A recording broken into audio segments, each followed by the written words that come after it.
আজকের এই ভিডিওটা তোমার জীবনে মারাত্মক পরিবর্তন এনে দেবে, তাই ভিডিওটা সেভ করে রাখবে।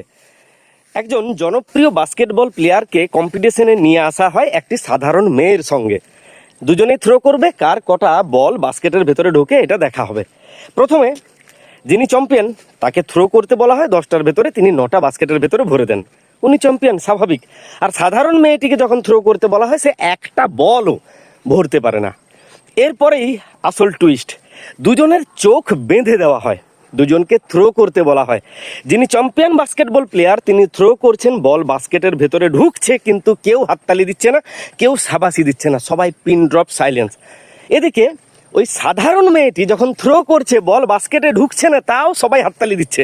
এমনভাবে তারা আনন্দটাকে প্রকাশ করছে যেন বল বাস্কেটে ঢুকেছে। মেয়েটিও বারবার লাফিয়ে উঠছে, আরে চোখ বাঁধা অবস্থায় আমি বল বাস্কেটে ভরে দিতে পারছি। প্রতিবার এমনটা হতে থাকে। এর ফলে দেখা যায় যিনি চ্যাম্পিয়ন বাস্কেটবল প্লেয়ার তিনি নার্ভাস হয়ে যান। পরে যখন তাদেরকে চোখ খুলে দেওয়া হয় এবং আবার বল বাস্কেটে ভরতে বলা হয়, তখন ওই চ্যাম্পিয়ন বাস্কেটবল প্লেয়ার একটা বলকেও বাস্কেটের ভেতরে ভরতে পারেন না, যেখানে মেয়েটা 7টা না 8টা বলকে বাস্কেটের ভেতরে ভরে দেয়। এটা কিভাবে পসিবল হয়? ওই যে চোখ বাঁধা অবস্থায় ওর সঙ্গে থাকা মানুষগুলি চিয়ার্স করতে শুরু করেছিল, ওকে উৎসাহিত করতে শুরু করেছিল। এই জন্য পজিটিভ মানুষের সঙ্গে থাকতে বলা হয়। যারা পজিটিভ তারা তোমাকে এতটা ঊর্জাময় করে দেবে, তুমি জানতেই পারবে না।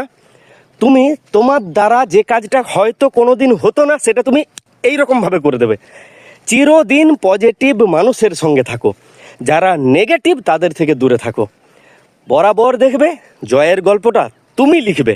এই জন্য ফলো করতে বলি, কারণ আমি শুধু পজিটিভ গল্প বলি। Best of luck.